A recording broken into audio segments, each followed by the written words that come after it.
RH. Code RH. C'est sur Cocody FM, tous les samedis de 11h à midi. Code RH, c'est votre émission qui vous ouvre l'univers des professionnels de la fonction ressources humaines à travers ses rubriques pour accompagner les jeunes diplômés et les salariés en recherche de nouvelles opportunités dans leurs projets. Code RH, c'est le talk show radio des professionnels des ressources humaines pour décoder les meilleures pratiques des meilleures entreprises. Parce qu'ici, c'est Cocody. Cocody FM. Exactement, parce qu'ici, c'est Cocody. On est toujours sur les ondes de ta radio, les 98.5. Ah ouais, je le sais.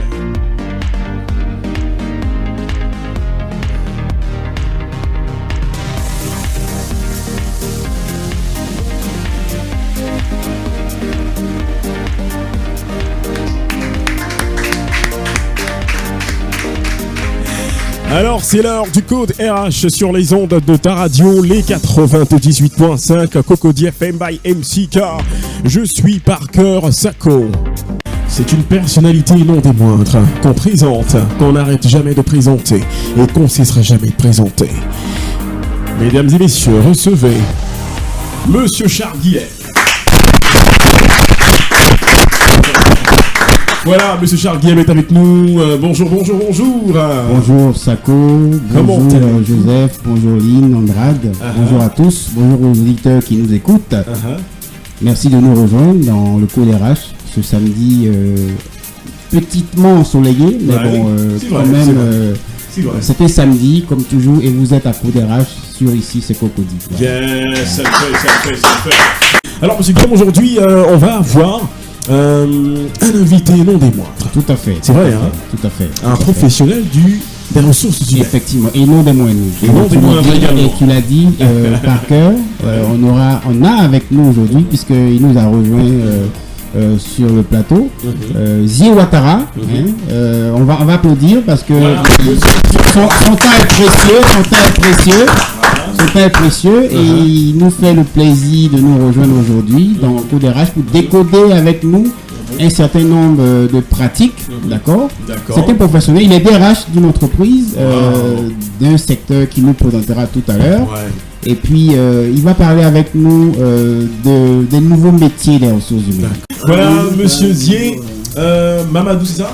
Zie Ouattara. Voilà, autant pour moi, Monsieur Zie Ouattara. Bonjour. Comment allez-vous, Monsieur Zie? Bonjour à tous. Bonjour, merci à Charles pour l'invitation. Merci à tout le staff de la radio Cocody FM. D'accord. Pour moi d'être là et de partager ce moment avec vous. Super. Eh bien, c'est super.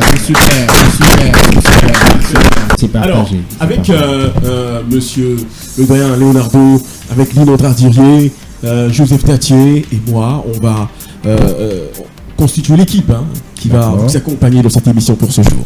D'accord. Pour instruire nos auditeurs pour ce jour. Voilà, ça sera super. Tout à fait. Alors, M. Guilhem, avec vous, on va dérouler le contenu de notre émission de ce jour.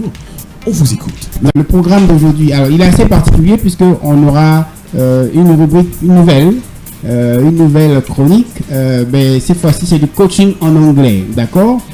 Puisque nous sommes dans une dynamique de décoder les pratiques en matière de ressources humaines. Et comme nous allons faire tout à l'heure le talk show avec Zie Ouattara pour parler des nouvelles métiers des ressources humaines, ensuite nous allons aborder notre coaching online en simulant, toujours avec Zie Ouattara et puis certainement notre chroniqueuse Rachel Kofi. Moi, c'est la partie là qui me plaît le plus. Que nous saluons au passage. La partie coaching. Que nous saluons au passage. Zie Ouattara, aujourd'hui, il va décoder avec nous dans le coaching online le recrutement d'un aspect spécifique, d'un métier spécifique de son secteur d'activité. D'accord. Voilà, il va le faire. Et puis, dans le volet lexique RH, nous allons avoir en ligne le coach Kevin. Le coach Kevin. Oui, puisqu'on va aussi décoder la pratique de l'anglais au moment d'un recrutement, au cours d'un recrutement. Parce que beaucoup de candidats, pour ceux qui ne le savent pas, l'anglais aujourd'hui ne devrait plus être une bête noire. D'accord ? L'anglais, quand on a envie de développer une carrière, surtout à l'international, il faut être en mesure de pratiquer l'anglais. Ce n'est pas Zie Ouattara qui va me dire le contraire. Mais on a besoin, malheureusement, en beaucoup des entretiens, là, d'avoir un certain type d'action, un certain type de réaction, un certain type de retour que les recruteurs attendent. Donc, avec le coach Kevin, tout le long de ce mois-là, nous allons premièrement aujourd'hui introduire les différents échanges qu'on aura en ligne avec lui chaque fois, donc en anglais. Donc on va simuler avec lui pour une question que nous allons poser à Lynn Andrade et qui va nous répondre en français. Il va nous donner la version en anglais pour nos auditeurs. Et la semaine prochaine, nous allons parler de termes spécifiques qui sont posés comme questions aux auditeurs, aux candidats au cours d'un recrutement. Voici un peu le programme d'aujourd'hui. Restez scotchés. Vous êtes à Cocody FM. Ici, c'est Cocody et nous travaillons pour vous. Nous parlons pour vous. Nous sommes avec vous. Alors, si nous voulons commencer, c'est déjà de te donner l'occasion de nous parler de ton secteur d'activité. D'accord? Quel est le secteur d'activité dans lequel... Ce serait bien même qu'il se représente encore. Ok, d'accord. Alors, on va dire comme ça. Zio, vas-y, dis-nous. Qui est Zio Ouattara? Bonjour à tous. Je suis Zio Ouattara, RH régional dans une entreprise industrielle de la place. D'accord, industrielle de la place. Dans une entreprise industrielle de la place, c'est des usines au niveau de la Côte d'Ivoire et du Ghana que je gère au quotidien. Wow. Ça, c'est mon secteur d'activité. Wow. Donc, on comprend là que vous êtes bilingue. Facilement, ouais, plus ou moins. Donc les transactions, comme Charles le disait, aujourd'hui l'anglais c'est vraiment indispensable pour atteindre un certain niveau dans les différents secteurs d'activité. Moi, pour la petite histoire, je me suis retrouvé un moment à démissionner d'un poste que j'occupais et j'ai dû prendre 3 mois. J'ai sacrifié 3 mois sans emploi, sans salaire pour pouvoir aller me former en anglais au Ghana. Mais j'avoue qu'aujourd'hui, je ne regrette pas de l'avoir fait. Et ça, je dis à toute la connaissance, à tous ceux qui connaissent que quand vous voulez atteindre des risques, il y a des risques à prendre. Et aujourd'hui, aller apprendre l'anglais, avoir le minimum de connaissances de cette langue-là, c'est quelque chose qui peut vous emmener vraiment loin. Wow. C'est super. Je pense que c'est la meilleure des entrées, monsieur Guillaume. Tout à fait. Alors, on vous laisse la parole. Tout à fait. Alors, comme il a dit, on reviendra tout à l'heure sur le volet anglais. Alors, tel que tu l'as présenté tout à l'heure, Zié, ton secteur d'activité, donc, il couvre la Côte d'Ivoire et aussi le Ghana. Alors, dans le domaine des ressources humaines, on parle de la fonction. Et dans la fonction, il y a plusieurs métiers. D'accord? Alors, quels sont les métiers des ressources humaines? Mais mieux, quels sont les nouveaux métiers des ressources humaines? Ok, au niveau de la fonction des ressources humaines, il y a les différents métiers. D'accord. Les composants, on va dire comme ça. D'accord. Au niveau de la stratégie, on a les fonctions de DRH, directeur des ressources humaines, on a les fonctions de responsable ressources humaines. Ça, c'est au niveau de la stratégie. C'est ça. Au niveau du développement, on a les fonctions responsable recrutement, responsable formation, responsable développement RH ou directeur du développement RH, directeur de la formation, directeur chef de service recrutement. Ça, c'est au niveau du développement RH. D'accord. Et il y a également ces nouveaux métiers-là, qui en réalité ne sont pas des nouveaux métiers, mais sous nos horizons ici sont des nouveaux métiers. Parce que c'est avec l'implémentation des grands groupes ici qu'on commence à avoir à découvrir ces métiers-là. Ce sont des métiers techniques, support et qui apportent beaucoup au business. Ce sont des métiers tels que le HR Business Partner. Okay. Vous pouvez avoir un HR Business Partner dans tous les services. Vous pouvez avoir un HR Business Partner au marketing. Donc, qui, celui-là, traite toutes les questions ressources humaines liées à cette fonction-là et qui permet de faire des reporting au niveau de la direction des ressources humaines pour permettre de prendre de bonnes décisions au niveau par exemple, du marketing. Donc, il faut avoir un HRBP, Human Resource Business Partner, qui veut dire un responsable des ressources humaines partenaire pour de proximité. De proximité, peut-être le service marketing, il peut en avoir pour le service achat, il peut avoir un HRBP pour l'usine. Et c'est un métier aujourd'hui qui apporte ses résultats au niveau de ces organisations-là. Vous avez des métiers comme le contrôleur de gestion sociale. D'accord. Okay. Le contrôleur de gestion sociale, par exemple, c'est un RH, mais qui a un bon background en finance. Okay. On connaît le métier de contrôle de gestion, donc qui va faire le métier de contrôleur de gestion sociale. c'est un métier qui permet de faire ressortir réellement les coûts par employé. Donc, je vais prendre un exemple. Si un employé s'est absenté pendant 2 heures en une journée, ces derniers-là, à la fin du mois, il doit pouvoir faire ressortir une décote. Voilà, une décote pour faire ressortir ce que l'entreprise a perdu avec ces 2 heures d'absence-là ou ainsi de suite. Et vous avez également un métier comme le Compensation and Benefits en anglais, qui en français est celui qui est chargé de tout ce qui est rémunération et avantages sociaux. C'est ça. Donc, rémunération, avantages sociaux. Mais le thème qu'on retrouve régulièrement sur le marché, c'est le Compensation and Benefits Manager. Wow. So, si vous voyez un poste de recrutement de Compensation and Benefits Manager, ne soyez pas dépaysé, n'ayez pas peur. Si vous êtes diplômé en RH, sachez que c'est un métier qui s'adresse à vous et vous avez la technicité nécessaire de le faire. Mais le simple fait que c'est des mots anglo-saxons, c'est chez eux que ces métiers sont développés. Donc quand on vous dit comme ça, Compensation and Benefit Manager, vous êtes souvent perdu. Donc c'est un métier qu'on connaît, qui existe, dont on a les compétences. Et dans la même veine, on a le métier du reward. Souvent dans les grands groupes, on parle du total reward. Donc c'est celui-là qui s'occupe de tout ce qui est question lié au salaire. C'est ça. Voilà, donc les métiers tels que le Compensation and Benefit, le total reward, ce sont pas des nouveaux métiers, mais ce sont des métiers qui apparemment aujourd'hui élargissent le champ d'intervention des ressources humaines au niveau de notre environnement. Tout à fait. Alors c'est intéressant, hein. Il a donc présenté en griffe ce que moi j'aime bien appeler les nouveaux métiers des ressources humaines, parce que comme il a dit, ils sont moins récents tous d'autres horizons, mais plus récents chez nous, parce que de plus en plus on doit être pointu dans l'offre de compétences qui est proposée aux entreprises. Alors Ziwatara, on va parler du HR Business Partner, d'accord? Quelles sont les compétences spécifiques dont on a besoin pour embrasser ce métier? Alors, comme son nom l'indique, HR Business Partner, je pense que le thème Business Partner, c'est un thème auquel on est tous familiers. C'est ça. Le Business Partner, c'est celui-là. D'abord, quand vous êtes HR Business Partner, ou soit quand vous êtes nommé HR Business Partner dans une structure ou bien dans un département, c'est que vous devez vous l'approprier. C'est ça. Si Charles Guim m'engage dans son organisation en tant que HR Business Partner... en tant que DRH, pas en tant que HR Business Partner. Bon. Mais c'est une prophétie, je reçois. On en reparle, vas-y. Ouais, avec plaisir.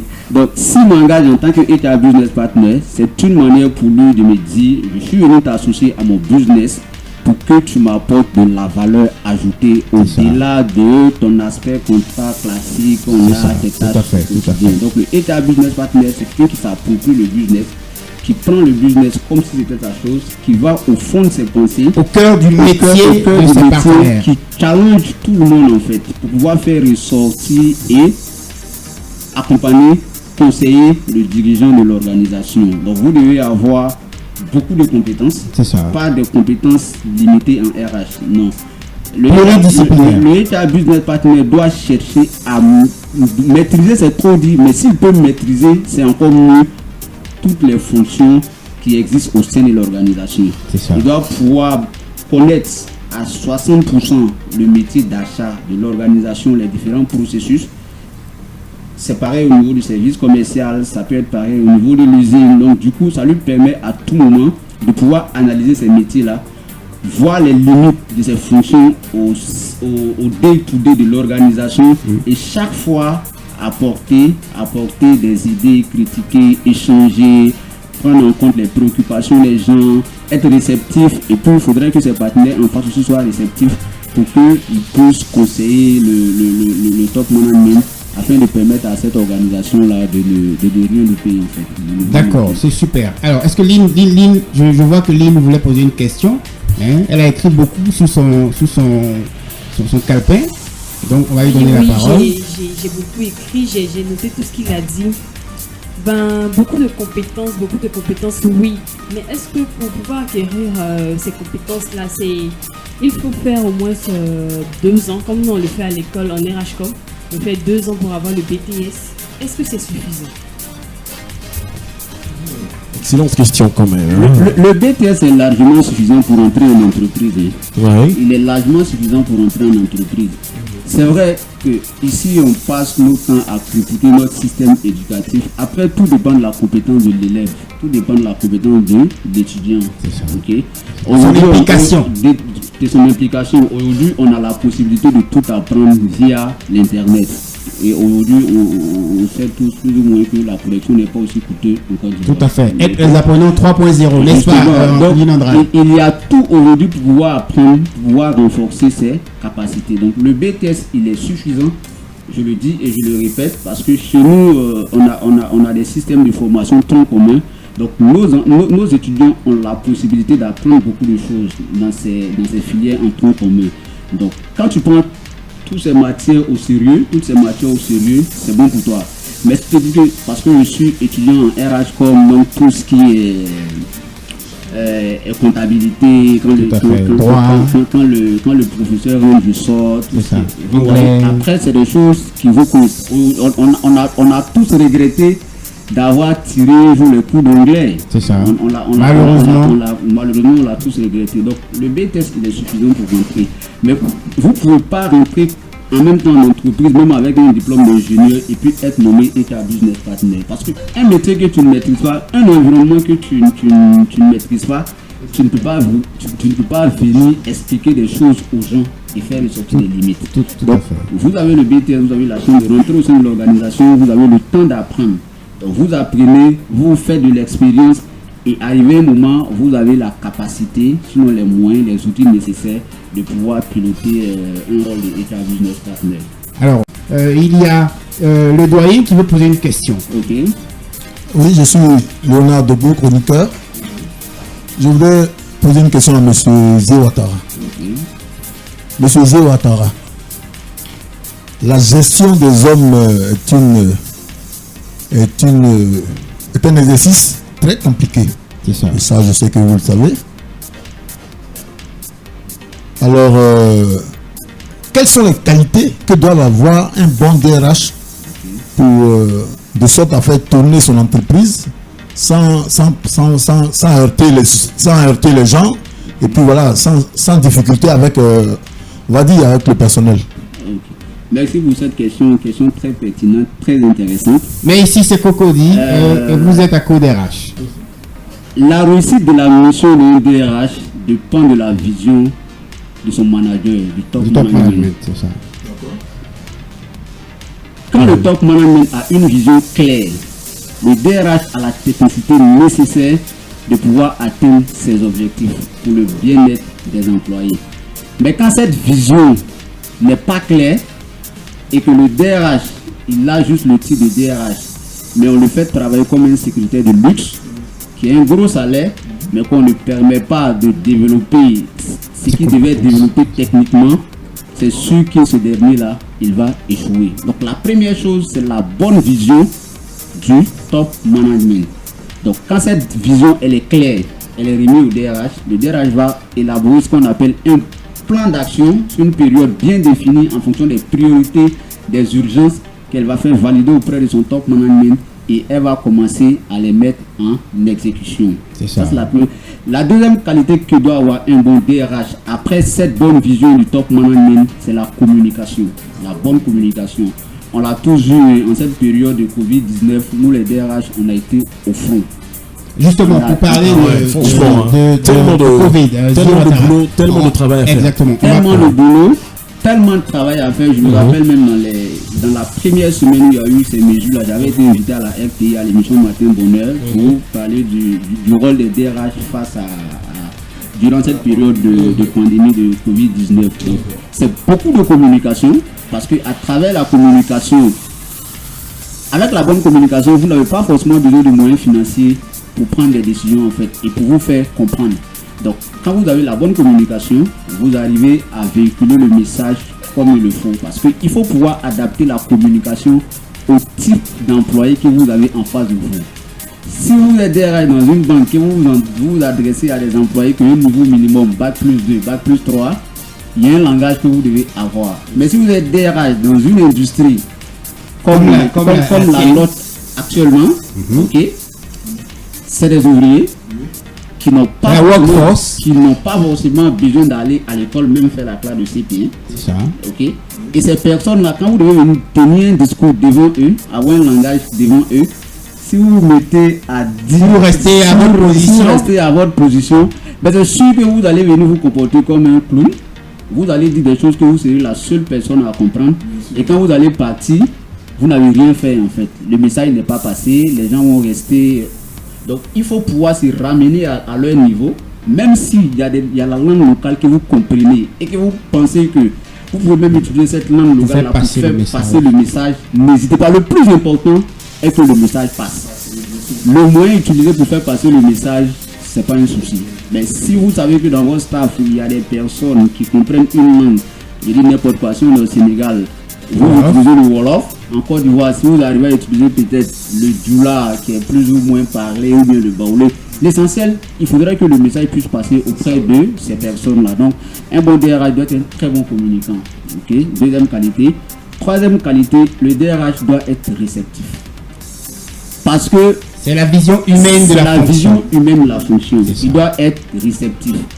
Quand un employé a un problème, quand il n'arrive pas à gérer à son niveau, la seule personne qu'il peut passer voir, c'est le DRH. Parce qu'on est la porte d'entrée et on est la porte de sortie. C'est intéressant quand c'est la porte d'entrée, le gars il vient, il signe son contrat, il sourit avec vous. Mais c'est difficile quand c'est la porte de sortie où il doit venir, vous allez lui remettre sa lettre de licenciement. Donc le fait qu'on soit la porte d'entrée et la porte de sortie et la porte du milieu, chaque fin de mois, quand le gars il reçoit un virement avec 1000 francs de plus, il n'y a pas de souci. Mais quand il reçoit un virement avec 100 francs de moins, tout de suite, il va la queue à l'entrée du bureau de DRH. Et vous devez, et tout ce qui est question liée à l'humain, des questions de salaire et autres, vous devez pouvoir prendre votre mal en patience pour communiquer, pour faire passer le message. Parce que l'argent, c'est quelque chose qui fâche. Effectivement. Voilà. Alors, on va revenir là-dessus tout à l'heure. Zié, merci. Alors, c'est notre passion. Il fait bien d'en parler, les ressources humaines. J'aime bien dire souvent que par défaut, dans la vie, on a des ennemis. Mais quand tu embrasses la fonction ressources humaines, tu vas t'en faire beaucoup parce que tu es obligé d'être effusible, qui est souvent mal utilisé. Hélas, mais c'est notre passion et nous l'avons choisi, nous y sommes, comme sur Cocody FM, cette radio de passionnés. Alors, j'ai une question de l'auditeur, Zié Ouattara. Il demande comme ça, quelles sont les compétences qu'il faut pour travailler dans le secteur d'activité qui est le tien? Voilà. Alors, dans mon secteur d'activité, il y a différentes fonctions. On a une direction logistique et achat. Donc, pour tous les diplômés en logistique, achat, c'est un service où ils peuvent travailler. Ok. Mais chez nous, on est en industrie, donc il y a beaucoup d'articles à gérer pour un acheteur. Donc, tout ce qu'on apprend à l'école, les matières premières chimiques que vous pouvez imaginer, qu'on a l'impression de ne jamais les rencontrer, chez nous, c'est les matières premières chimiques qui existent. D'accord. Ok. Donc, chez nous, en industrie, au niveau de l'achat, il y a beaucoup d'articles que vous serez amenés à gérer, tant sur le plan local, en achat, que à l'étranger, en importation. Il y a la fonction finance-comptabilité. Donc, la fonction finance-comptabilité, normalement, quel que soit le secteur d'activité, c'est pratiquement la même logique. C'est le 6 quadra, révisé, c'est encore l'annexe fiscale. C'est ça. Là, la loi des finances et donc les pratiques restent les mêmes. Il faut pouvoir l'adapter au secteur d'activité. Si vous avez les compétences, normalement, vous devez pouvoir vous en sortir. Il y a la direction des ressources humaines. Il y a la direction des ressources humaines dont je suis le manager. Il y a les fonctions, il y a le service commercial, il y a une direction commerciale où on a différents métiers. Nous, chez nous, au niveau de la direction commerciale, vous avez ce qu'on appelle les area sales managers, les ASM. Les ASM, area sales managers en français, c'est les chefs de région. Donc souvent aussi, les gens voient des recrutements, ils voient area sales managers, ils ont la capacité, mais en réalité, ils ne savent pas de quoi il s'agit. Area sales managers, ce n'est rien d'autre que chef de région, chef de district. Donc, c'est des commerciaux. Tu vas le dire plus lentement. Area Sales Manager. Voilà. Puisque on n'est pas encore tous très connectés à l'accent. Donc on va le dire lentement pour que ceux qui prennent note ils puissent prendre note. Donc on va reprendre encore. Donc les Area Sales Managers. Voilà. Nous c'est les chefs de vente région, c'est les responsables commerciaux, région et autres. district, communal. Okay. Et on a des responsables Modern Trade. Le Modern Trade, c'est ceux qui gèrent les marchés modernes, les supermarchés, les pharmacies. Donc, quand on a un recrutement, on parle de recrutement d'un responsable Modern Trade ou d'un commercial Modern Trade, c'est dans cette logique-là. Des commerciaux qui vont gérer tout ce qui est supermarché, pharmacie, les marchés beaucoup plus modernes en fait. Ok, il y a une question aussi, pendant que tu parles de ça. Un auditeur qui demande, pour ce genre de postes qui sont ouverts, est-ce qu'un candidat a le droit, quand le poste est lancé, d'envoyer un mail pour demander de quoi il s'agit? Naturellement, tu fais bien de poser la question pour que je fasse une précision. Chacun a sa perception de la chose, mais souvent je vois les gens dire par-ci par-là comment déjouer les pièges au cours d'un entretien. Moi je pense pas un DRH qui a aimé un CV, qui a sélectionné un CV, qui a invité le candidat en entretien, puisse se permettre de le piéger en fait. C'est toi tu as besoin de lui, tu as besoin d'un technicien pour faire un métier. C'est ça. Donc normalement tu dois pouvoir adopter les techniques qui permettent à l'individu de s'exprimer pour qu'il aille au fond de sa pensée, pour que tu sois sûr que... Te conforter dans ton choix. Pour que tu sois sûr que le CV que tu as sélectionné là, si jamais tu arrivais à le prendre, tu n'allais pas regretter. Donc les histoires de pièges là, personnellement je ne le fais pas, je ne l'ai jamais fait, peut-être que d'autres le font. Au contraire, moi je mets les candidats très à l'aise. Quand je reçois un candidat en entretien, ceux qui m'écoutent et puis qui ont eu la chance de me rencontrer en entretien, je leur propose même souvent du café. Je leur donne, en fait, pour qu'il soit faut briser la glace. Pour permettre à l'individu de se mettre à l'aise et puis de mieux s'exprimer. Un candidat qui est stressé. Et puis de ressortir ce qu'il a de vrai en fait. Parce que souvent le stress fait que le talent qu'on a n'arrive pas à sortir. On est tellement stressé que on perd carrément le fil. Ou on est en situation d'être jugé là. Hein? Tout le talent qu'on a là, on l'oublie. Il reste enfoui et tout. Et ça, c'est pas bien. Et quand on a un DRH comme M. Zio Ouattara qui nous met à l'aise, ça nous fait comprendre déjà que on est en territoire très très courtois. C'est ça, effectivement. Voilà. Et ça nous permet de ressortir ce qu'on a de vrai. Alors Zié, est-ce que ça t'est déjà arrivé en entretien d'avoir un candidat qui perd ses mots? Ouais. J'ai eu une dame une fois en entretien que je n'oublierai jamais, qui avait un CV très intéressant, mais qui n'a pas pu prononcer, qui n'a pas pu faire une seule phrase en fait. Waouh! Je pense que tu l'as influencé, Zé. Qu'est-ce qui s'est passé? Elle n'était pas seule. Les autres, par contre, se sont mis à l'aise. Maintenant, la seule question que je me suis posée, mais est-ce que ce qu'elle a mis sur son CV est en phase avec ce qu'elle est? Autre question, est-ce que c'est elle qui avait rédigé son CV? La question reste posée. Exactement.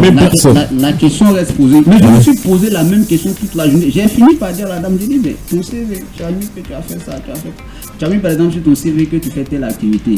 Décris-moi au moins cette activité-là. Quand tu as une facture que tu dois l'enregistrer. C'est ça. Parce qu'à la base, je suis comptable en fait.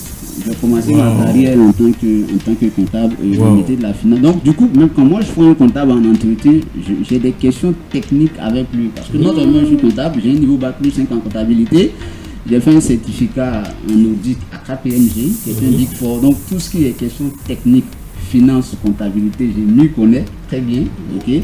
Donc quand je prends les candidats comme des comptables en entretien, je vais loin. Tout à fait. Donc souvent tu poses des questions pour juste voir la logique en fait. Donc quand la personne te donne des réponses, tu comprends tout de suite que c'est qu'il a mis sur son CV. Effectivement. Et comme disait Rachel Youant Kofi, à qui je fais un coucou là, parce qu'elle va certainement nous rejoindre en ligne tout à l'heure. Elle disait que malheureusement on assiste au moment où on fait les analyses des CV, des candidatures qu'on reçoit, et je passe le contrôle des yeux, à des CV qui sont déconnectés de la réalité des candidats. Moi, ça m'arrive de poser la question quand je regarde la photo. Et puisque la question de la photo sur le CV, on va en parler tout à l'heure. Est-ce qu'il faut ou pas mettre une photo sur un CV? Je pose la question juste pour détendre un peu. Est-ce que c'est vous qui êtes sur la photo? Ah oui, mais parce que des fois, sur le CV, le candidat, il était dans un environnement et quand il se présente devant vous, c'est une autre personne. Donc ça peut vous mettre à l'idée de vous poser la question de savoir si au-delà d'être celui qui est sur le CV, est-ce que c'est lui qui a rédigé le CV? Et moi, j'aime bien poser la question au candidat. Alors, on met le CV de côté, mais parlons de toi. Si c'est toi qui as fait le CV, normalement, il y a a priori des réponses à mes questions dans ton CV. Mais quand tu ne fais aucune référence à ton CV qui est en face de toi, ça pose question. Hein? Ça pose question. Il y a Aline qui veut poser une question avant que... Mais rapidement et de façon pratique par rapport à ça, récemment j'ai eu une candidate, je suis en train de recruter une assistante de direction pour une amie qui m'avait demandé ça, une dame qui a un cabinet, je suis en train de recruter son assistante de direction. Et la dame, si tu veux, l'anglais n'était pas un critère en tant que tel. D'accord. Mais la dame sur son CV, la jeune dame sur son CV, elle a mis qu'elle avait un niveau moyen en anglais. Par curiosité, ça m'a amené à lui demander de se présenter en anglais. Mais tout de suite, c'est la fameuse phrase comme d'habitude, I speak small, tu vois. Ce sera le sujet tout à l'heure de notre online. J'ai dit ok. J'ai dit bon, ok. Donc je lui dis en anglais, tu peux au moins te présenter. Elle ne sait même pas de quoi je parle. Tu vois. Donc souvent, il ne faut pas mettre sur ton CV des choses qui vont qui parle contre toi en fait. Qui parle contre toi en fait. Ce que tu connais pas. Dieu là, on ne sait pas où il dort. On ne sait pas où Dieu dort. Tu veux faire ton CV, construis ton CV correctement avec les expériences que tu as. Si tu as la chance d'être sélectionné, tu sais que ce que tu as mis sur ton CV, tu te poses question là-dessus, là. Quand on te tape comme ça, là, ça sort. Effectivement. Automatiquement, il suffit qu'un recruteur soit branché par votre allocution, votre présentation, votre manière de présenter les choses. Vous avez tout eu. Simplement en fait. Mais quand il a l'impression que vous réfléchissez de façon théorique, parce que vous réfléchissez pour dire des choses que vous êtes censé savoir. Vous êtes censé savoir, c'est pas la même chose. Parce que dans la pratique, on sait ce qui se passe dans les entreprises en fait. On connaît. C'est une vérité. C'est une vérité. Donc le praticien là, quand il parle là, il va prendre des exemples pour dire par rapport à telle chose. Souvent les gens font comme ça. Mais moi la solution que j'ai trouvée par rapport à ça, je fais comme ça parce que c'est pas moi qui vais venir changer peut-être le business model de l'entreprise. Mais je trouve telle ou telle solution pour pouvoir m'adapter. Donc là, tu sais que lui là, par rapport à mon environnement, si je l'envoie, il est connecté, il connaît la réalité et il pourra s'en sortir. Tout à mais fait. Quand la personne vient et qu'il est vraiment à un certain niveau, il a préparé de façon théorique son entretien via des vidéos sur YouTube, c'est pas mauvais. C'est pas mauvais. Mais ce que tu mets sur son CV, sois sûr que c'est des choses sur lesquelles, même si on vient te réveiller à 1h du matin, tu peux donner la réponse. Tout à fait. Alors, on va donner l'occasion à Aline de parler, de poser sa question, et puis on va avancer dans notre mission. Oui, depuis le début de l'émission, on entend des mots anglais, des termes anglais comme Area Self-Managers, Modern Trade et tout. Est-ce que ce n'est pas une façon de piéger le candidat? D'accord. De piéger le candidat, oui, parce que tu peux, tu sors de l'école, tu veux déposer tes dossiers, tu vois, on écrit Modern Trade, tu ne sais pas vraiment ce que ça veut dire. Et là, tu déposes, tu te dis non, ça ce n'est pas mon niveau, alors que c'est à ton niveau. Voilà, est-ce que c'est pas une façon de piéger le candidat? Parce qu'on pouvait utiliser tout simplement des mots en français. Les termes en français aussi, c'est pas mal, mais bon.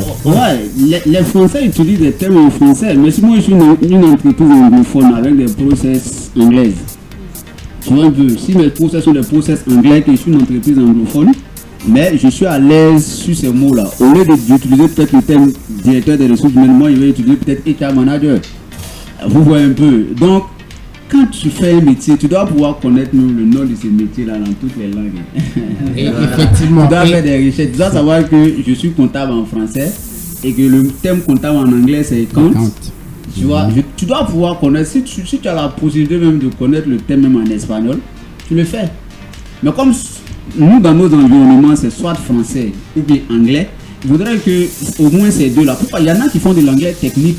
En général speaking, qui est l'anglais général là, ils ne peuvent pas forcément s'en sortir. Mais l'anglais technique de leur métier là, ils maîtrisent les termes. C'est comme tu peux parler l'anglais en général speaking, mais dans ton métier technique là, les termes techniques ne les maîtrisent pas. Parce que l'anglais technique aussi n'est pas la même que l'anglais général qu'on a l'habitude de parler. Donc en fonction de l'objectif que vous fixez, de là où vous voulez partir, il y a des efforts à faire. Et c'est ça, c'est ce que Rachel Kofi Youant, également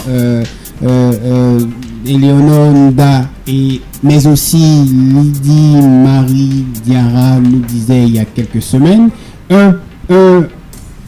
Une recherche d'emploi, c'est un projet, il faut le préparer.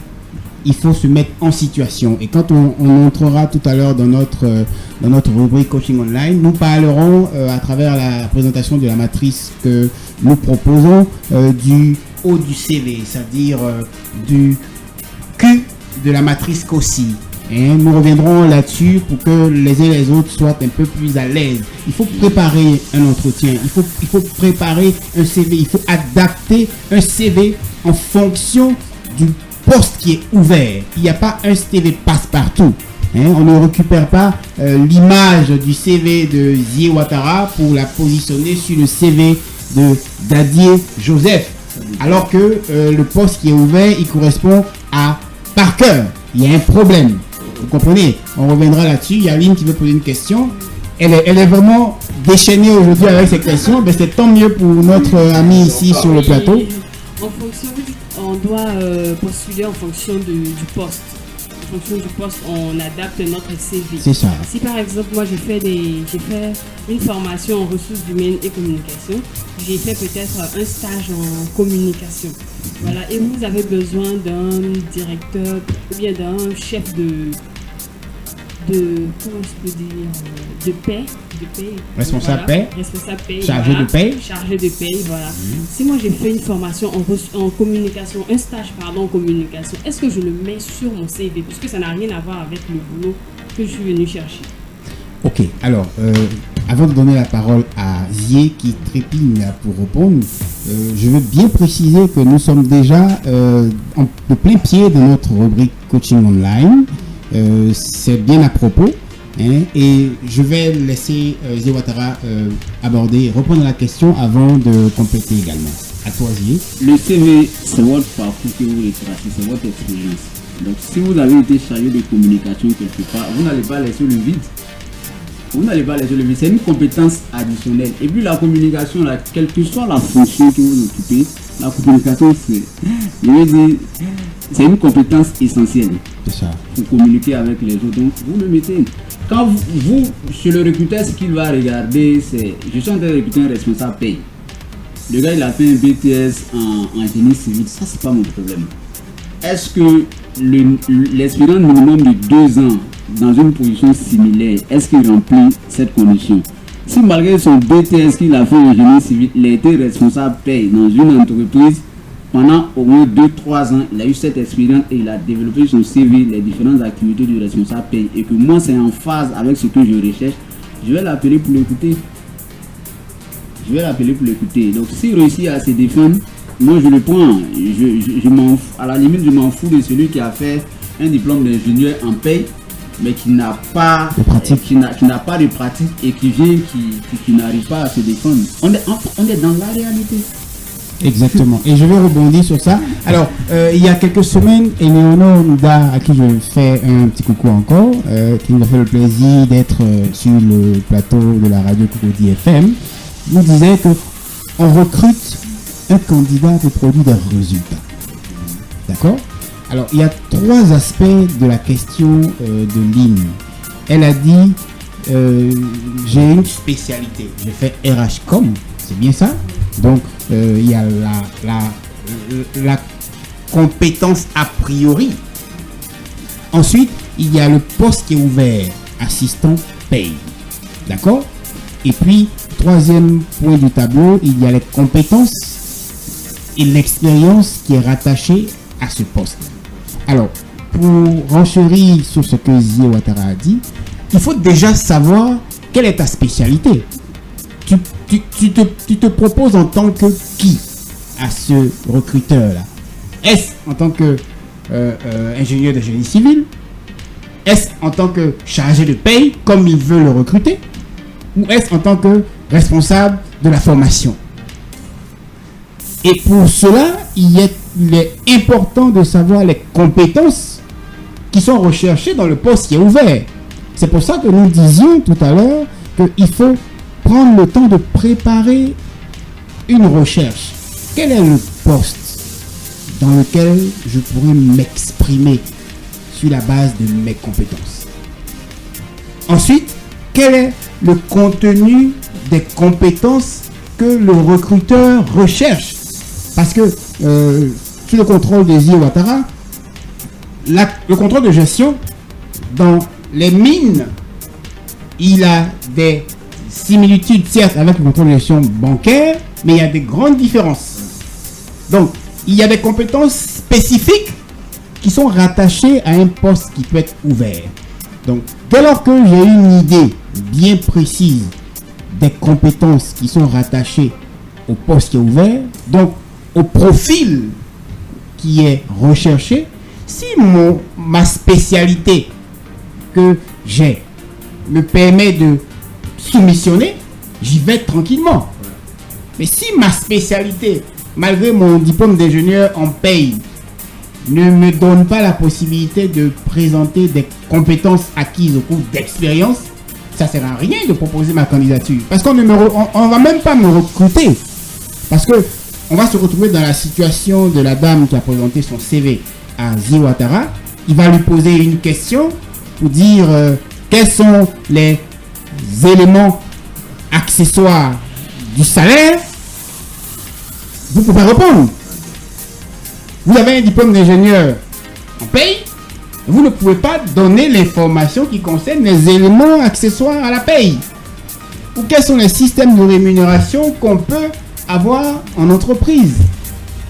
Ce qui fait que à l'entrée, vous êtes fort clos parce que c'est un système de points. Je parle sous le contrôle de Zio Ouattara. C'est des points. Sur chaque type de compétence qui est recherché et pour chaque question qu'on va rattacher à cette compétence-là, on va prendre des points.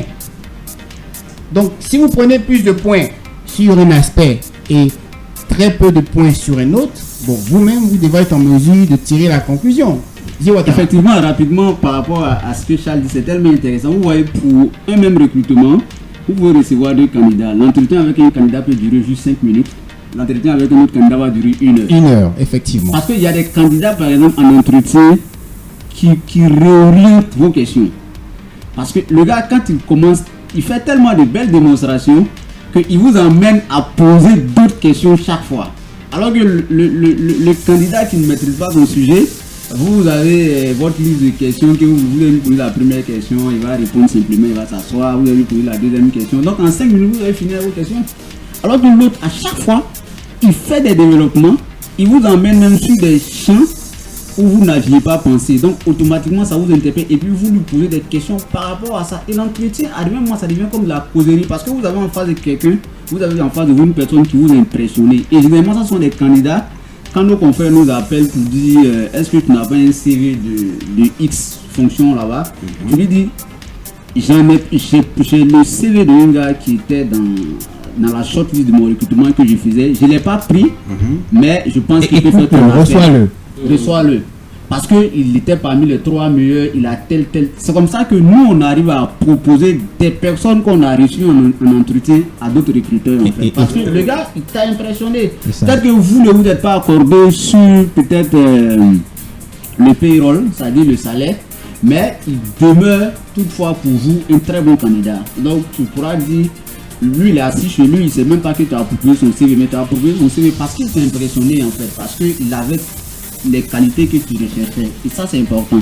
Donc, quand vous partez pour un entretien, ne vous limitez pas aux questions-réponses. Quand on vous pose une question, surtout quand c'est votre champ de bataille, quand c'est un sujet sur lequel vous êtes à l'aise, faites les démonstrations possibles. Vous allez... Il suffit que le recruteur soit impressionné par vous. Hein. S'il est impressionné par vous, ça devient de la causerie en fait. Il va juste poser... Il y a des questions même théoriques qu'il ne va plus prendre la peine de vous poser parce qu'il sait que celui-là, il connaît sa chose en fait. Tout à fait. Et moi j'aime bien dire comme ça que quand on a préparé son entretien, quand on a adressé un CV à un recruteur, à la vérité c'est le candidat qui oriente l'entretien, la causerie. Parce que dans son CV, il a préparé des questions que son recruteur va lui poser et il est déjà à l'aise pour lui donner des réponses. Il y a le doyen qui veut parler. Alors, j'ai une préoccupation. D'accord. Monsieur Ouattara, tout à l'heure, quand M. Diem parlait, vous aussi également, vous avez noté que l'anglais est fondamental aujourd'hui pour un éventuel candidat qui veut postuler. Imaginez-vous un instant que un candidat vient en face de vous avec son CV, bien qu'étant fourni, il y a le fait qu'il n'est pas bilingue. Okay. Quelle attitude adoptez-vous devant cette situation-là? Normalement, dans la job description, c'est-à-dire la fiche de référence pour faire recrutement, si être bilingue est obligatoire, ils vont mettre ils mettent toujours en nota bene être bilingue obligatoirement. Donc si vous n'êtes pas bilingue, c'est pas la peine en fait. Voilà. Ça c'est toujours précisé d'avance. Il y a des offres où ils vont mettre simplement comprendre l'anglais est un atout. Donc voilà, c'est un plus. Donc du coup, si vous êtes 3 candidats et que vous êtes au même niveau, vous avez pratiquement les mêmes compétences, mais celui qui se démarque parce qu'il sait parler l'anglais par rapport aux autres, naturellement, il va remporter le... Je prends un exemple précis. J'ai un ex-collaborateur qui m'a appelé hier, qui m'a demandé mon séjour au Ghana m'a coûté combien, plein de choses. Je lui ai dit, mais à quoi? Il dit, je viens de rater l'une des plus grosses occasions de ma vie. J'étais en liste d'être le comptable d'une entreprise minière. La dame m'a rappelé, elle m'a dit, j'étais le premier sur la liste en termes de compétences techniques. C'est ça. Mais le second qui venait, il parle l'anglais, toi tu ne parles pas l'anglais. Nous on est une entreprise minière, l'anglais c'est fondamental. Donc naturellement il a pris ton poste, donc je t'encourage à aller prendre l'anglais. Le gars, la dame a eu le courage de lui dire parce qu'il était impressionné par ces derniers, mais malheureusement, et aujourd'hui il faut le dire, il faut que les gens le comprennent. Beaucoup de directions Afrique de certains grands groupes qui sont en train de s'installer en Côte d'Ivoire. Et en fait, généralement, quand les directions régionales ou Afrique s'installent, d'une boîte s'installe dans un pays, il y a diverses langues qui sont parties. Donc, du coup, les gens commencent à mettre accent sur les personnes bilingues. Ils sont bilingues. Et l'anglais devient un élément fondamental. Voilà, et voilà pourquoi aujourd'hui, on voit qu'au niveau de tous ces grands groupes où on rêve d'aller travailler, bon, ça, on te dit multinational.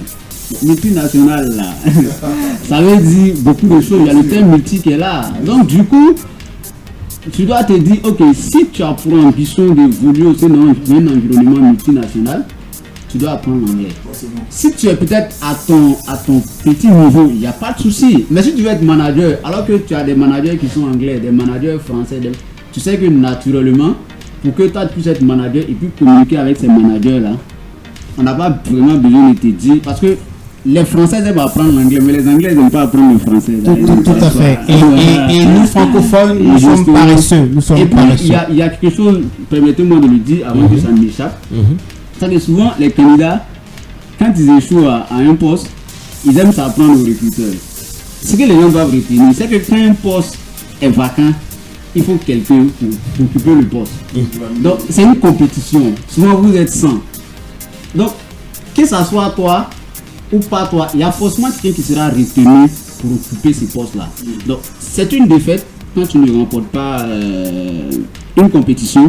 Mais le fait d'être positif et puis de l'accepter et puis de prendre son temps à envoyer un mail de remerciement aux recruteurs de vous avoir donné l'opportunité d'essayer, c'est quelque chose de très important. RH. Les gens, quand ils échouent, automatiquement, ce qui vient dans leur tête, ils vont lancer l'offre, mais ils ont pris un parent. Et puis aujourd'hui, on le sait, moi je le dis, je ne le cache pas. Souvent, on a des confrères qui nous contactent. Je cherche un bon profil comme ça. Lui, nous les RH là, dans notre évaluation, il y a la qualité du recrutement qu'on fait. Il y a le ROI aussi sur le recrutement. Donc du coup, c'est vrai, on donne la chance à nos connaissances de pouvoir d'aller passer l'entretien. Pour vraiment, tu as des postes pour lesquels on leur donne la chance d'aller passer l'entretien. Mais pour dire par derrière, on va faire des choses. Tu es RH, mais le décideur là, c'est le manager. Donc il y a des postes vraiment simples de trucs, tu peux faire quelque chose. Mais il y a des postes, toi-même tu prends le risque de mettre quelqu'un. Proposer quelqu'un qui n'a pas les compétences, mais ne sois pas surpris que 6 mois après, on te dit non seulement que la personne a été virée, et puis tu mets ta crédibilité en jeu vis-à-vis de cette personne. Voilà, donc on donne la chance aux gens, souvent des gens de notre réseau qu'on connaît, de pouvoir aller de pouvoir être retenus pour participer à des tests, mais c'est à eux d'avoir les compétences nécessaires de pouvoir se faire retenir. Et c'est tellement bien. Quand on échoue, on fait un mail de remerciement, même celui qui t'a recommandé. Ah bon, merci de m'avoir donné l'opportunité d'essayer. C'est vrai que ça n'a pas marché. Je reste tout de même disponible si éventuellement. Mais c'est des choses qui marquent en fait. Mais souvent, c'est dommage quand tu vois sur la toile des personnes qui viennent s'apprendre. Le recruteur, là, c'est un employé simple comme le vigile. Hein.